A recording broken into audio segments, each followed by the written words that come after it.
Hello students, rotational motion के ऊपर एक क्वेश्चन को अभी सॉल्व करेंगे। ये क्वेश्चन पूछा गया है जेईई मेन 2021 के एग्जाम में। आइए हम सबसे पहले इस क्वेश्चन के स्टेटमेंट को एक बार देखते हैं। So the statement is saying in the given figure two wheels P and Q are connected by a belt B। दो व्हील्स हैं P और Q जिसको कि बेल्ट से इस तरह से कनेक्ट कर दिया गया। The radius of P is 3 times as that of Q। इसका जो P का जो रेडियस है ना वो 3 टाइम्स है इस Q के रेडियस से। In case of same rotational kinetic energy the ratio of rotational inertias I1/I2 will be x/1।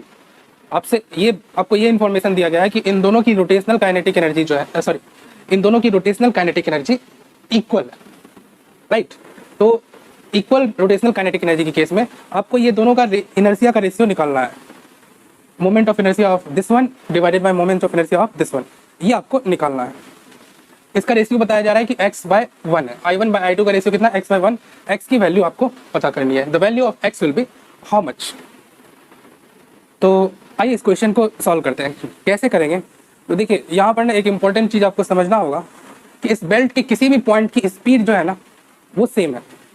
For example दो पॉइंट ले लेता हूँ, एक बेल्ट का ये पॉइंट ले लेता हूँ दिस पॉइंट, और एक यहाँ पर एक पॉइंट ले लेता हूँ।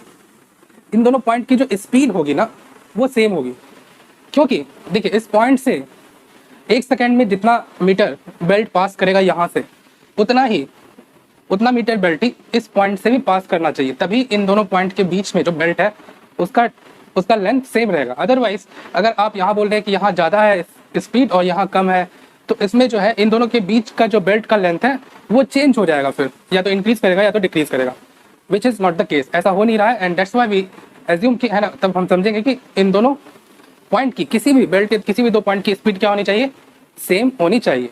मान लीजिए कि ये ω1 से घूम रहा है और मान लीजिए कि ये ω2 से रोटेट कर रहा है, ठीक है। तो किसी पॉइंट की इस पॉइंट की स्पीड कितनी बताएंगे आप, स्पीड v, इसकी भी स्पीड v है और यहाँ पर इसकी भी स्पीड क्या होगी, v होगी। तो v की का वैल्यू यहाँ पर क्या होगा, v = ω1 × 3r। इस पॉइंट की स्पीड क्या लिखेगा, ω2 इंटू सिंपली r। इसका रेडियस तो केवल r ही है ना।